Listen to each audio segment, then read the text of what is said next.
Okay, so here we are, ready to start DoD2.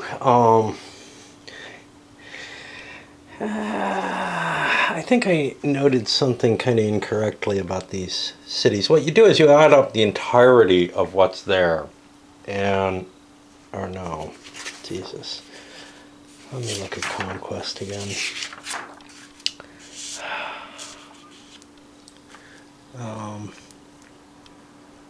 Yeah, the total number of offensives equals or exceeds the value in the red circle in the resource factory box in the home nation. Well, that looks like 1. Yeah. No, that's when the specific. Okay. So where's total conquest? A territory is conquered when all cities, resources, and factories have been conquered, regardless of the number of offensive points gained. So what you have to do is you have to match the biggest factor there. So for example, France looks like it'll only take a 2, not the whatever I was looking at, 2, 4, 5, 6, 7 or whatever. It looks like it only requires a 2. And Russia requires the big 20. These values are the interims. Once you hit 4, you've taken their oil. You've taken one of their oil resources. One of them. And any that are in trade are lesser value. So yeah, total conquest requires what? All resources, factories, and cities have been captured. So getting Moscow for 20, well, there's 7 oil fields, so you need 28 to beat them. Likewise with the French, okay, you get their cities for whatever those are worth for 2, but it's going to take 6 to take out all the factories and resources. And the U.S. is pretty much unable to be conquered. 34 looks like our number there, even though you take the major cities. Now, what do the major cities matter for? Not much in days of decision itself. They matter if you're allocating what you've conquered in a conversion to a whiff game. That was something. Anyway, going to the sequence of play. First thing we have is no initiative. Now, this is not terribly well explained how that works within the rules, which is to say there's no special case to handle what happens when nobody had any bids in. One way you could read it, perhaps the most strict way, and I don't remember what the second last card is. There's 2 of them in play. One of them is assigned to the dude who's going to get the last official play. One way to read it is, hey, nobody bid, so nobody's allowed to do a damn thing. I don't think that's what's intended, but that would probably be the strictest reading of the rules. The second opportunity to look at it is everybody bid, which isn't as horrible as it sounds because it just means that everybody, you know, nobody loses anything for their bid. Nobody's got any income or anything, though. Do they? Yeah, they do have some cash, and they have the ability to go into debt. So, yeah, that's what I was considering here. What I'm going to do, so look at these, and one of the things that immediately jumped out at me is, what the hell are these black ones for? I know a little black here means I think it can only be played. No, that can't be it. Black somewhere, black here means it can only be played once. Black here matches here, and I think it means it's reliant on someone else to respond, to react in some way in order for it to actually work. So after looking over all the different generic ones, and I'll never remember them all, any more than I'll remember all the ones on here, and all the German ones, there's one thing that's clearly the best, occupying the Rhineland. Now, Germany will no longer be bound by the Locarno Treaty. That's going, you know, we have this, Belgium renounces the French alliance. I don't think that's an effect, unless it's specific, which it is. we have these effects on different nations, which we have to worry about. And we go to the fun with the little counters thing.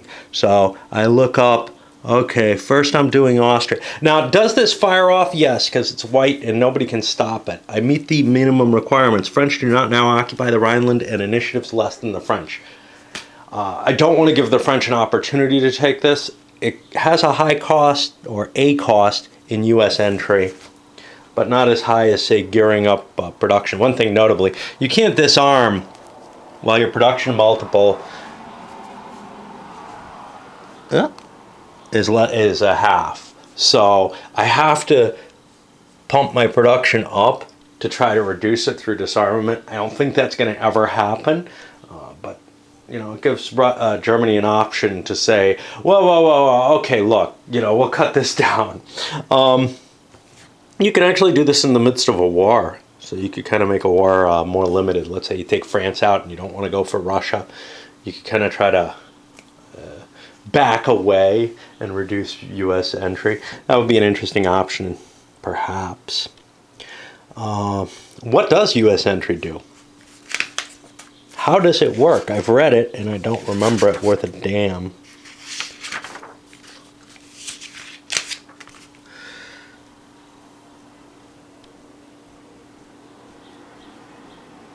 Okay, we don't know. Okay. So the U.S. entry section does not tell you how U.S. entry works. It probably is baked into the U.S. table, so you have to be familiar with all tables. Yep. U.S. entry greater than 10 to declare war. Wow. Well, that's pretty easy. Jesus. Is that right? U.S. and MP. MP. Military points. Minus U.S. entry, I think. Minus U.S. entry greater than 10. Minor allied unit in it less than minors allied MP. What the fuck? In it sounds like initiative. Initiative less than the minor allied. Okay, so I think this is for going to war with a minor. No, looks like it can be anything.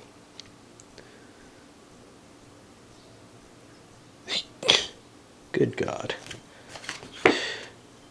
Well, I think we got to think a little bit here, because if the U.S. can enter the war at what? What is it? Military points minus U.S. entry. Well, there is no U.S. entry, is there? What the hell? Okay, so here, you declare war on a major power if you have a net U.S. entry of plus 60 or more against that major power. But you can declare war on a minor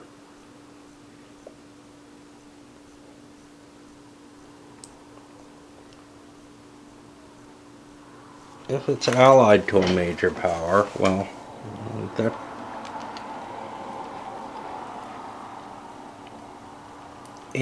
that I think automatically doesn't work that way. I seem to remember if you declare war on a minor, you're actually having to declare, that's allied, you have to declare on the major. If I can find that. No, I can't find the declaration of war section. Yeah, this whole game is going to be like this. And this is why I'm doing it, and I'm going to have to do the same with WIF too.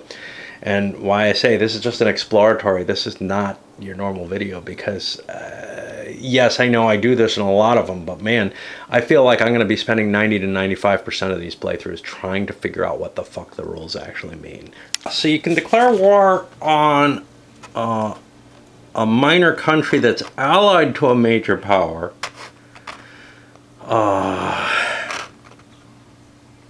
But not one that's been already associated. Associated is basically bringing one into the war, or that's joined the side, which is IPO 5, which we look over here.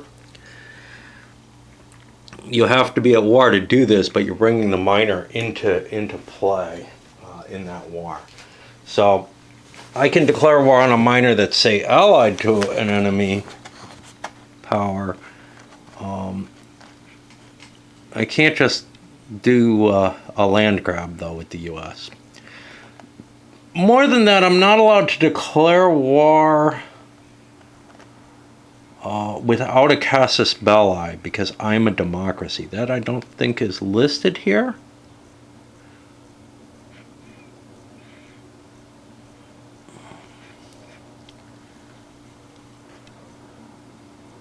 But I believe all the capitalist powers are limited to not being able to declare war without a casus belli by the rules. So I'm not going to be jumping into wars here with the U.S. And the personal war entry value that limits me for declaring war on Germany, we did discover that's 60 or more to declare war against a major power that I have to accumulate against it. So the 4 for taking Rhineland doesn't seem like a big deal. So that's what we're going to trigger. And I believe,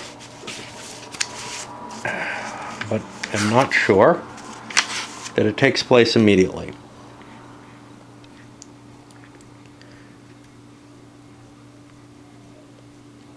Okay. So the first thing we do is we have to pay for this. Now this has a cost of 3 Reichmark. Luckily we have money, so we're not going into debt. We're still a creditor nation. Or a credited nation. And then we look through these. So Austria. Austria does not like this. So I get a -1 on Austria. So I gotta find Austria, who's sitting over here. Italy has points on Austria. I don't.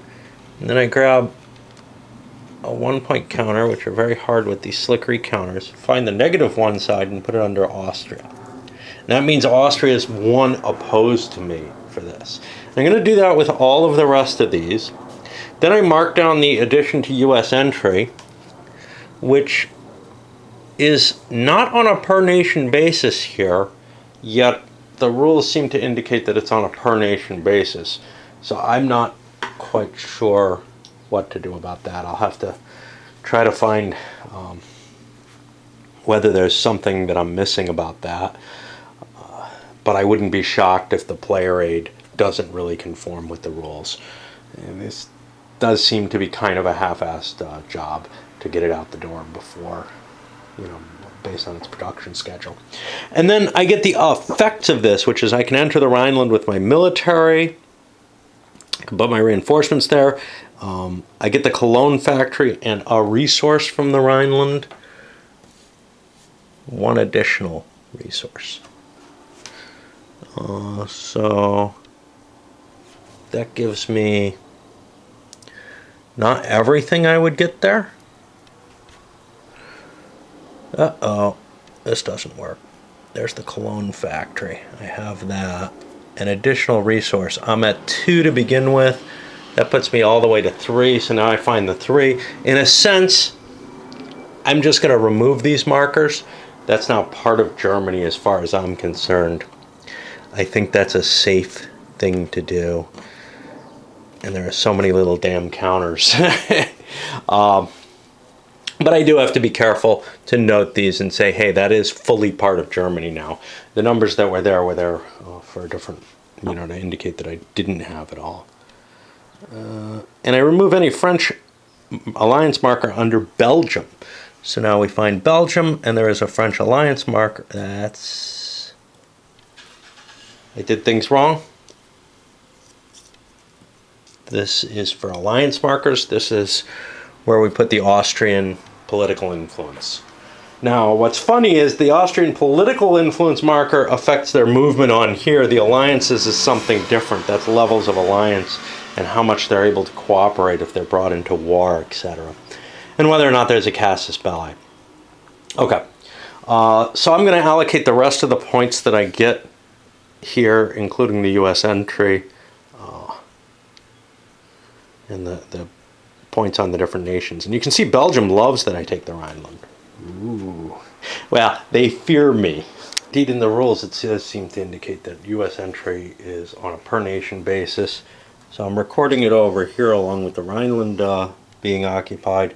I'm also going to, I don't know if there's anything much I need to do here otherwise in these sheets to record there. And I'm recording that I have a 4 versus Germany there just because I probably should have it in multiple places to make it harder to maintain. All right. The next thing is we have to activate a minor country of our choice. Now, since I've got a big bonus on Belgium right now, I'm going to activate them, I think. Let's see what happens when we do. Let's see if we can find the rules for that. Activating minor. Neutral zone is going to cost 2 points to enter each space in. It costs 1 point to enter into areas of the same ideology. Well, I'm the only person with any effect, and if I do any of my 1 point things, they don't move it towards me. This is closer, so I'm going to move here. It would cost me 3 to move here because this is within the opposing ideology, so it's actually cheaper to pull them out of the ideology.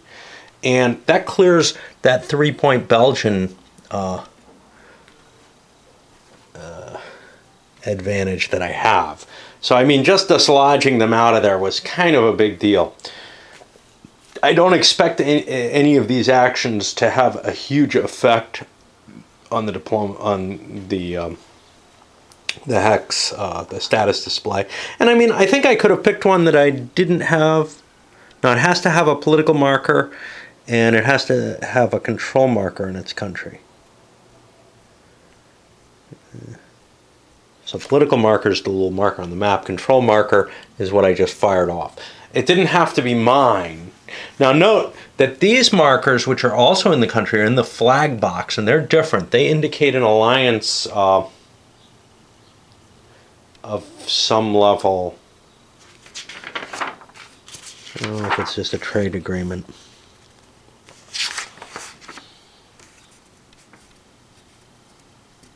They allow they indicate an alliance at level 1 treaty. Now, what is a level? What are the different levels of treaties?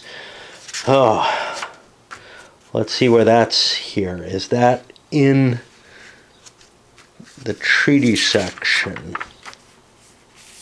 And I have to also worry about government elections. Each nation has its own requirement of when to fire off an election by.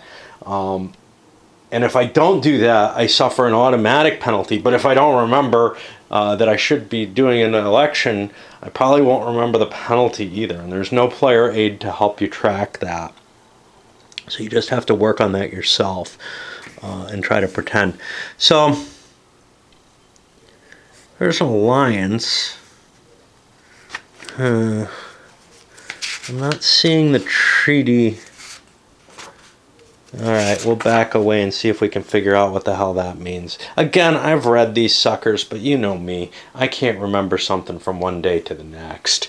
Okay, so the rules on treaties are under the German GE3 treaty rules. I assume they're actually matched with, like, the US 3 treaty, more or less. And we have these basic levels. So the first level, you can do a trade agreement, you can lend lease forces, and one of the most important things is you have a non-aggression pact when you have a treaty. Level 2, you can't declare war on each other at all. You can lend lease at a higher level. You can pay money for your ally to trigger treaty options. And I think there's a restriction now. Level 3 is the restricted one. You have to be in the same ideology, and it goes a little further where you can basically go, you fully cooperate. So that big thing there, that was the German action. Not quite completed yet. We still have one more step, at least. Okay, we roll the dice to see if the political affairs end phase. Okay, well, I'll roll some dice. Yeah, nothing seemed to happen. Let's look for the rolls on that.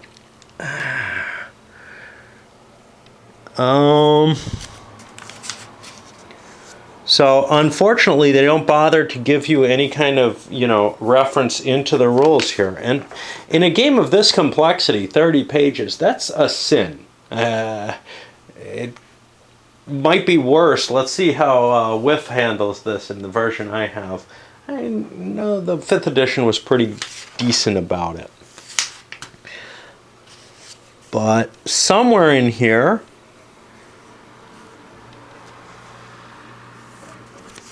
probably after activating minors, there we go. We roll 2 dice. Subtract 1 for the result for each option played previously. If 4 to 7 major powers are at war, this would all be useful to have on a player aid somewhere.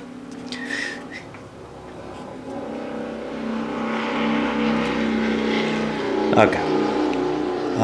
So let's re-roll. We subtract 1 for each option played previously, but not the current. This would have ended the turn because it's a 3 or less. I didn't know what I was doing. I didn't even know I had to roll 2 dice. All right, that's the end of the political options section. So, that means we jump elsewhere. Bonus bid points. Everybody who didn't get an option this turn gets bonus bid points equal to their modified political effectiveness. Now, this is not necessarily a good thing, because if we look at the 0, you could take bid points equal to 3 times your political effectiveness, as opposed to just equal to your modified. So it's better to be up forward even if you don't want to do anything, because you can accumulate more bid points for next turn. So what we're going to see here is, Italy has a +3 bid for next turn. And a country like Japan is only going to get a +1 bid. But that's where we are. I'll record those on a little sheet of paper for, I don't know, next turn, I guess. I don't know. Mark the bids on this turn instead, just because although they affect next turn, I think it'll be easier for me to track that way. There's no advice one way or another what you really use this thing for. So now we're down to the weather phase, and really almost all of the remainder of the game turn we can just elude. The one exception is the productions phase. Now, the way production works, let's take ourselves a country. Well, since we've played with Germany before, let's look at Germany, and they made some changes. So right now, it looks to me like there are no German... we got 2 oil coming from Romania. These are hard to see. I think that's our only trade. Another resource up here coming from Sweden. So we got 3 extra resources. We also can look and see what we have in Germany, which looks like 5. Oh, I forgot some German troops there.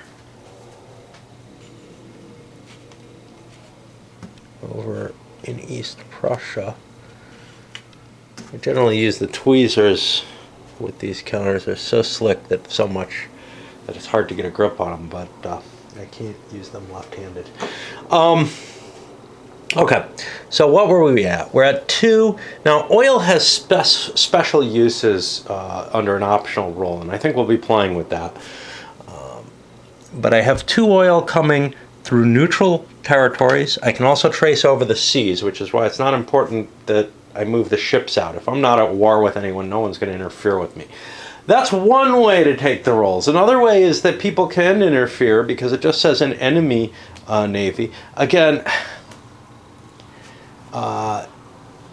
these terms aren't well defined, but my assumption is that in this era, you're not interdicting without some kind of political action that would have to be taken care of here. You can't just say, oh yeah, no, you're not getting this. In World in Flames, you're going to have to build convoy routes and run them across, but this abstracts those away. Okay, so where were we? 2, 3, 7, and I have the Rhineland. That puts me up to 10. Now, unfortunately, I don't have a total of my factory capability, but I do have 8 factories here. I have a multiplier of a half, which means my 8 factories only produce me 4 goods that I can use for anything. Now, I can record that right away here, and then I have the opportunity to spend on a one-for-one basis as to what I like. Now, this is all done simultaneously, I think. Let's make sure. Because otherwise, the Germans want to go last on it. Yeah. It's actually not even spelled out. It could be a purchasing system like you have in... Fine. Things keep hiding. I'm looking for it. Oh, it's got to be up here. There it is. Pax Britannica, where everybody's just buying shit at the same time, but they're aware of what the other person's doing, or it could be a secret simultaneous, or maybe it's something else that's not expressed by the rules at all. But either way, I have this money. Now, there is a particular interest for Germany to build boats. They currently are in the worst, in the second worst place out of the boat holding nations, I think. They and France. And there's this balance, you know, that you have to maintain if you're looking at that. So that rule is actually covered under the Naval Treaty, which is an operation, kind of like the other treaties. So each German boat bought gets me 5 more points. So I should be now balancing out and looking, you know, the French have 10, 15, 18, 20, looks like, I can't count, 47, 57, 65, and no boats over here. So they have 65 times 3 for their naval hold. And the Germans do have a navy. It looks like it's 27 times 5. Let's get another calculator so we can keep numbers up there. 27 times 5. So you can see it's going to take like a significant cost for me to surpass France's points. And I'm in the last position, so I have almost no chance of getting rid of this -1. France may have a chance. So I'm going to stock my money. I don't want to buy armies particularly. That doesn't help me. I'm not allowed to build factories or anything like that.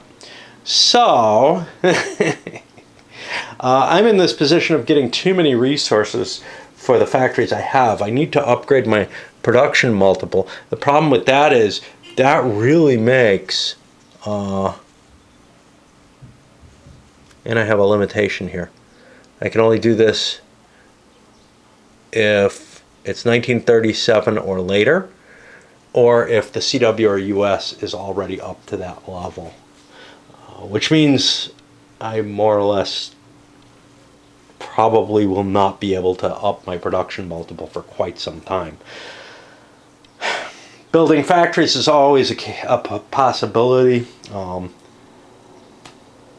But yeah, getting my production multiple up looks like it's going to be hard. So, I think, let's see, double all production is GE2. That's in here. Does it specifically call out what I think it should? It may not. Yeah, you can only do it if those countries are above your current production multiple. Now, the US is at a 10th, the Brits are at a half, and those are the two that I'm worried about. Neither of them's a real threat, so we're kind of forced to maintain this current situation unless we add factories. How do we mark added factories? God knows. We may be able to mark them using the resource marker backside, the extra. They've got a factory number on them, which is the same thing that I would have used here to cover this space if I was getting it. It's very much like these. Here's one. And then just keep that in another box and try to remember that, you know, I've got that total there. I'm going to figure out what everybody else's production is and come back in a bit. Interestingly here, England and France and the United States are the closest to being naval. France and England and the United States are the closest to falling into the failed treaty, failed naval powers. If France builds 2 more navies, they have more than England has. Now, I'm doing this in the open because it's the only way that makes sense to me. It means that there's not going to be a surprise mobilization, basically. So, you know, for $2, France could clear their little their problem over here as being the second worst naval power. Alternatively, they could join the naval treaty, but that takes an action and probably costs something. Look for it. It's not over there, I don't think. Maybe over on the other side. Yeah, this is really...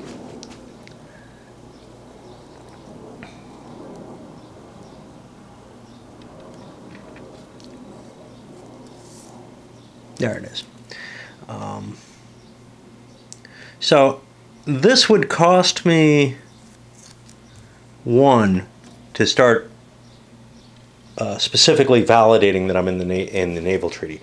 This doesn't really help U.S. entry. What it does, this -7 here will say, hey, France, U.S. is unlikely to come in against France, which is pretty unlikely anyway. And then other people who successfully played a 0 option, which they wouldn't have to pay for, would get to sign it. But you can sign it all by yourself, and then it means that France would avoid that issue. But playing an action's a big deal, and the problem is, of course, if I start building a navy and England starts building a navy, then we're catching up to the U.S., and then the U.S. has to start building a navy. And really, Italy, I think, is the next one up, and they're pretty far away. They're a good 30 ships ahead of the French. So it's just going to be this competition among the Western democracies as to which one is going to be the loser,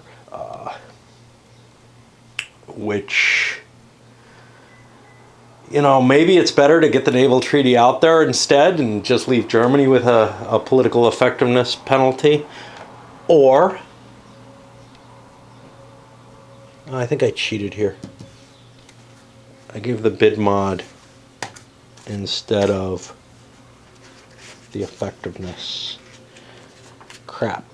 Let's see. If you didn't get... We're going to go back to the roles we were in and try to see what happens if you didn't get one. Okay, that's not where I expected it, which was not in the sequence apply.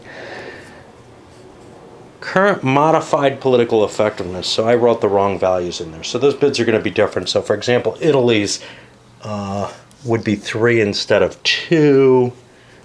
Japan's will be 1 instead of, I was giving them the bid mod that you get for your initiative position, which I don't know what the hell that matters. Prior turn's initiative position gives you a modifier to your next turn's bid, which is kind of sweet too. All right, so I got to fix those. But anyway, going back to this, I don't know if it really makes sense. You know, if France and Britain start getting into a bidding war over these, Britain's got more money. Do you really want to drain the two Western powers? So unless France gets a 1 on here, I don't think they're going to do it.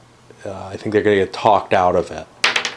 And they do not, so they're not going to pursue a naval escalation with the Brits. Basically, the Brits are pretty happy here. If the French can get off the naval treaty, they no longer have their penalty. So that'll work for them. And that's 1 full turn. I think we can try to squeeze in another turn on this video. Okay, so starting into this second turn, which is March, April, it's every 2 months in 36. We're at the point of bidding, and bidding is tough in a solo game, because the whole concept behind the bidding is basically you put one of these markers down to indicate how many of your money you're willing to risk. Now you have a bonus based on this, and what's this roll? That's the end of the turn stuff. So you have a bonus based on the modifiers of your last turn position, but if you failed to get something off at all, or a chance to get something off, you also have a modifier. And on top of that, there's the whole balance between, hey, how much money do I have? How much do I want to save up? There's no real gearing limits or anything like that in the Days of Decision system, which is different from World in Flames. And then I look and try to figure out, well, is there anything I terribly want to do even? So, you know, thinking about the Germans, well, I sure don't want to, you know, create the Waffen-SS or most of the other national aligned things. I would love to double production, but as I said, I can't do that. Making an agreement to get more resources doesn't seem terribly valuable. So then we're kind of maybe looking over here at some of the more general things, like trying to get an alliance with a particular miner.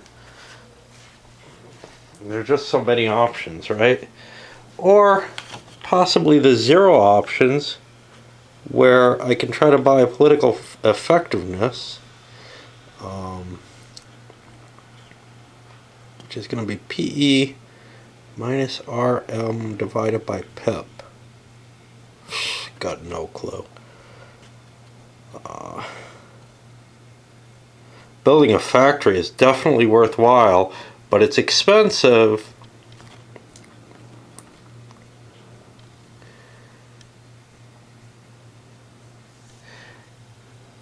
And the G option, getting bid points equal to 3 times your PE, well, that just ensures that you kind of punt and take an action later on. Can I afford a factory? There's a good question. Germany only has $6. That would put me $6 in debt plus whatever I bid. I have a maximum debt of 20, which, you know, means I can put one down. And it takes, what, 12 turns to show up? No, I think it just shows up right away. We would have to look that up in the specific rules for the 0.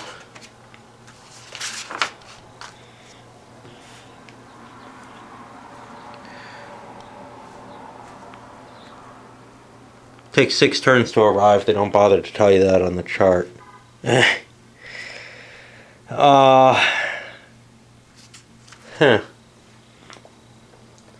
I mean, because right now our limitation is really, in terms of making money, is the number of factories we have. The problem with this is, though, later on, you know, once we get up to 2 or 4, we're producing 16, and we have 8, 9, 10, 11.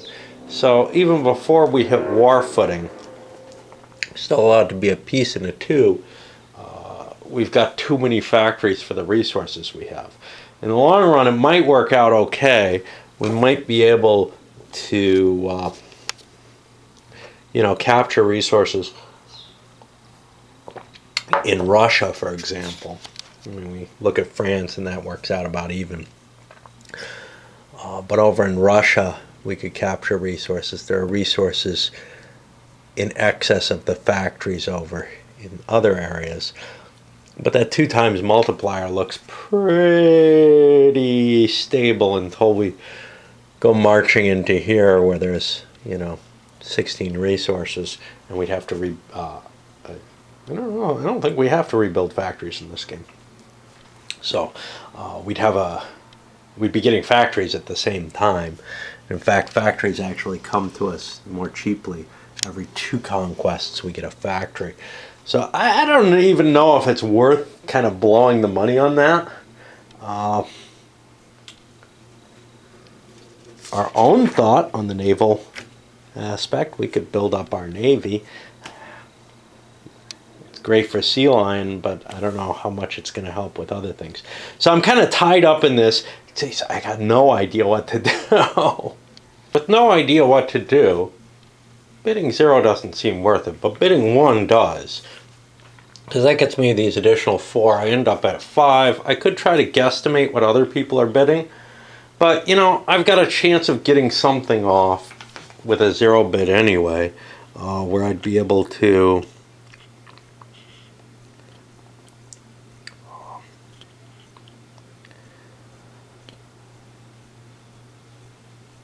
political effectiveness, RM5 per pip. I think that's going to cost me $5 per political effectiveness. It's only a chance, and every 5 points adds 1 to the die roll. Wow, that's maybe not terribly worthwhile either. I'm really having a hard time finding something. I don't particularly want trade agreements right now because my factories are overflowing. But I might be willing to look at minor alliances. I don't know what advantage there is. I mean, there's an advantage if there's a war situation, but it doesn't seem like war is going to break out until I'm ready to do it. So I don't really have to solidify those. Mainly, I might play the alliance game to try to, trigger some good points on here and try to draw people to me. And I'll look at the way you determine that. It's this treaty chart, which I haven't really looked at too much, but if I sign a treaty with, and let's look for someone, say, Italy, I could do a major power alliance. That's not a bad idea. That requires a response from them. But if I sign a treaty with Italy, it's going to affect Austria, Czechoslovakia. It's bad for Greece, and it's bad down here on the bottom end of things. Try to look for something that just, is nice. Like if I sign a treaty with Siam, Siam loves it. Well, that's not terribly useful to Germany. Europe tends to cause a lot more in the way of positive and negative effects. I'd like to see something like Turkey or Spain heading into my account. So, how likely am I to do that? Well, let's see. Let's see what the requirements of a treaty for Turkey or Spain are.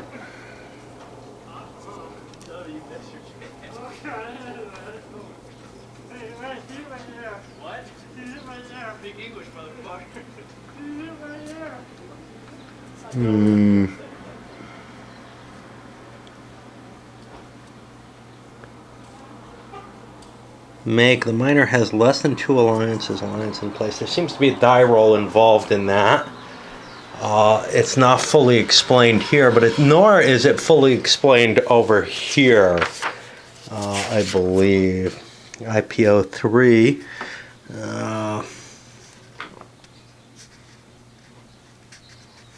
So to make an alliance, I roll 2 dice. I add 1 for each economic agreement I have. So I could make an economic agreement with Spain or Turkey and give them resources, which I don't need right now, in exchange for factory production. That's an interesting concept.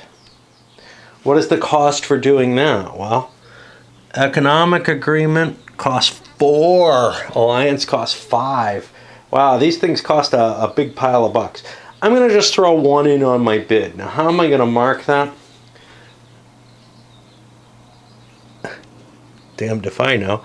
I'm going to replace this with a 1. And I'm going to put this 1 bid over here. Now, technically, there are actually 2 bid markers you can place.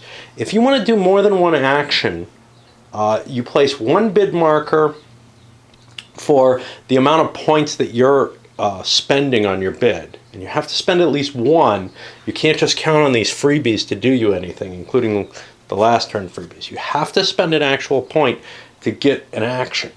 But if I spend 1 on the bid, and then I also put another marker down, or I spend whatever on the bid, and I put another marker down, and the positioning left-right is important for this, but I'll probably use, a factory marker or whatever as the multiplier.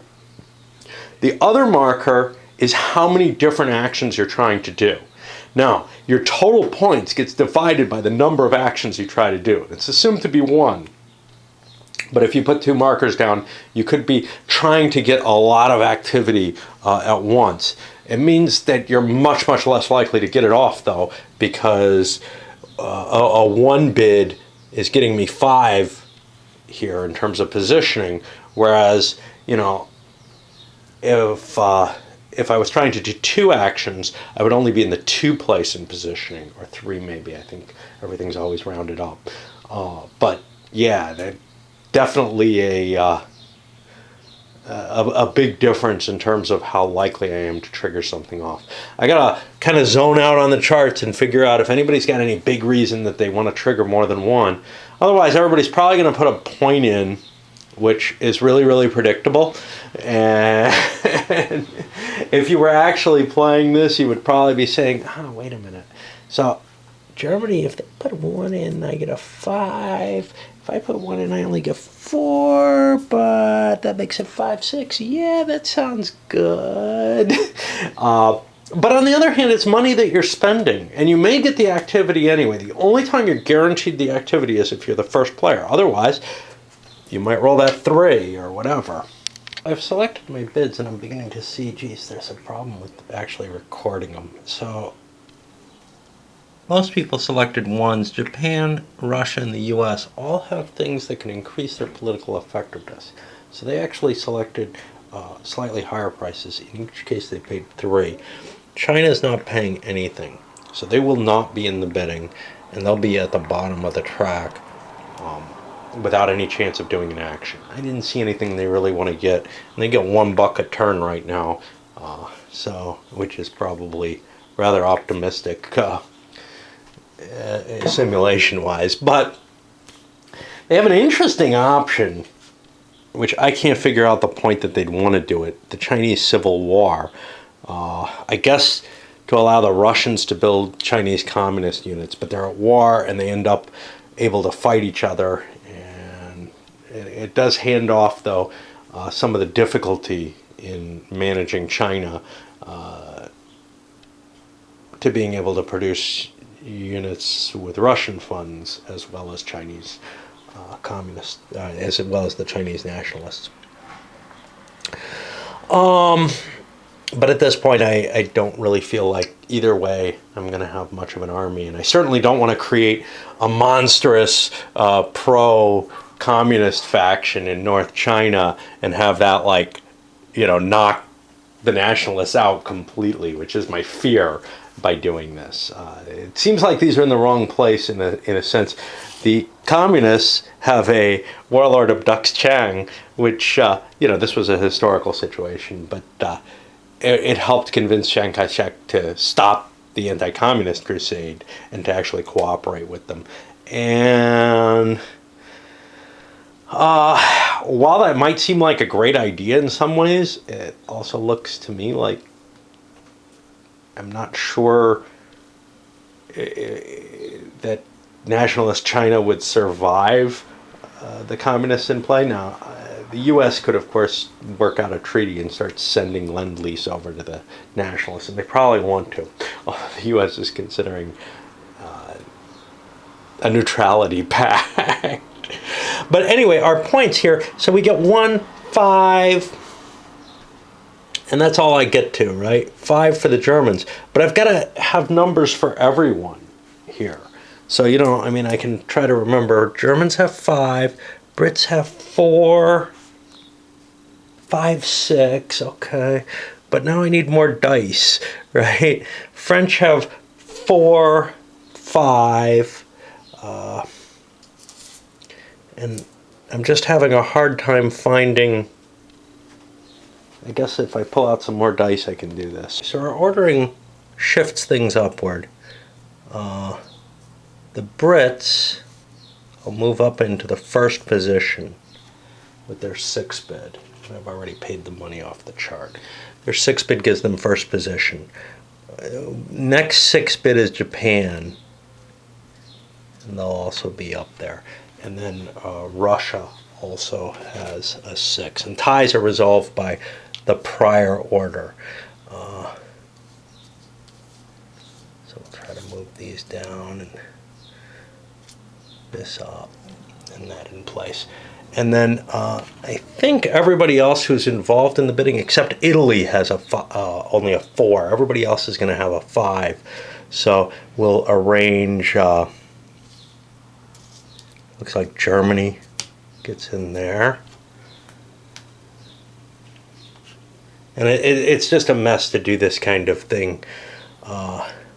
France's 5 holds, and then the U.S. 5 will go into place up there with the Italy in the 4 position.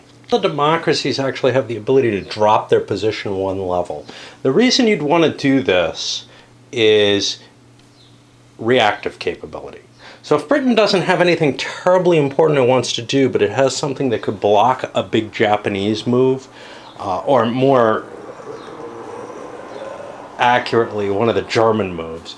So Germany, if they're demanding Czechoslovakia, well, the Brits have the option to make a certain play under that circumstance. And let's see, let's take a look. Poland, Czechoslovakia, the German invasions.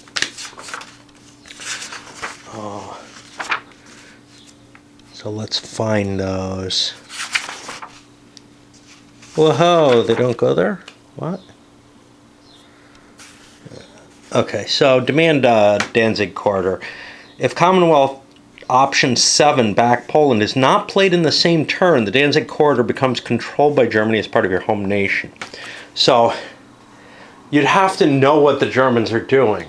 And if you're ahead of the Germans in terms of initiative, you're off doing your own thing.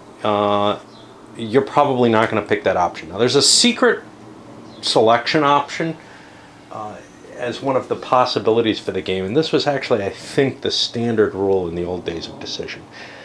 That causes nothing but problems. It means you have to guess when the Germans are going to go in. That might work better in a game with 1 turn per year. 12 turns per year, I cannot see allowing that option. You really kind of, as it is, being high in the initiative is a possible problem. Although the Germans may have restrictions as to when they can do this. No. Just production multiple, which we have to get up to make any territorial demands in Europe. So I don't know what the British want to do with their action. I'll look for something. So the English have the first action, and I'm going to, I believe, play my 0 effect to try to increase my political effectiveness. I'm going to spend 15 bucks on this. This is a lot. That puts me to -2. The counter's flipped now. Try to remember that. And I get 1 die at +3. On a 4, 5, or 6, my effectiveness goes up. And we succeed. So that's pretty cool for an effect for the turn. That used up my entire action. Now, I do get to trigger something. Is there anything that's pissed at the Germans that can move? Austria, Hungary. I think Czechoslovakia is in favor of the Germans. The problem is, if we look at these, Austria over here would have to pay at least 2 to move, so I'd be losing markers by doing that. So what I'm going to do is I'm going to trigger Czechoslovakia, which should be somewhere safe. It's over here. That can move 1 towards the Germans. Well, it's in its ideology, so it would cost 3 or 2 to move. So I'm basically just spending the Czech, the advantage that the Germans had with the Czechs, just blowing it aside by this. And that moves that down. Now I have to consider what I want to do with the Japanese. Before I do that, I have to roll this sucker. I don't remember what my modifiers are, and I don't want to walk all the way over there, so we'll look for it in the rolls.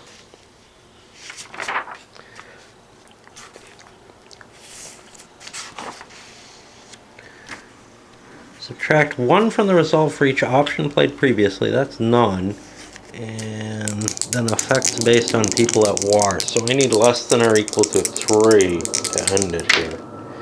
Oh, jeez. You know, these dice feel really questionable, but I'm not even sure they're the same ones because I've got more reds in there. Wow. Okay, well, that's end of turn.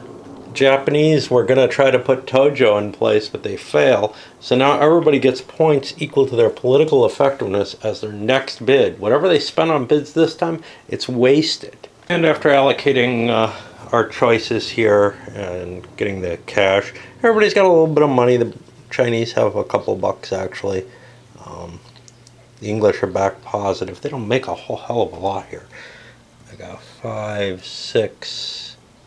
make it 3, you know, at their multiplier, as opposed to the Germans who are pulling in 4. French are at 3 as well. Italians are weak. And nobody's got a huge ton, though. The big nations in terms of production are the U.S. and the Soviets, and they're both at 1/10, so they're pulling in 2 each. The Chinese aren't tiny, but they're only pulling in 1 a turn. So, you know, you can't complain too much about what you've got right now, but it does suck that nothing much happened. Now, if that doesn't turn around at some point, it's going to start causing problems because we're not going to be able to do all the things we're supposed to do. But it's okay for any given turn to be that kind of problem, just because this isn't like the original days of decision where you have, you know, really 1 chance to do something each year. So yeah, you're talking, I think in the original it was 36 to 39. You don't get a lot of actions in there, if I recall it correctly. That seems extreme. Maybe there were more actions than I'm thinking. Maybe there were more turns than I'm giving it credit for. I seem to remember there were 1-year turns, a la Origins of World War II. But maybe I'm mistaken. But you did have to make a roll to get your action off in that. And here instead the roll is the continuation of the turn. So if you invest heavily, you can pretty much guarantee your action, or actions as the case may be. We're not seeing much happening right now, though. Out of everything that we've seen, I think the Brits have done well. The Germans got the Rhineland, and the Brits did some kind of social program or something and improved the effectiveness of their government.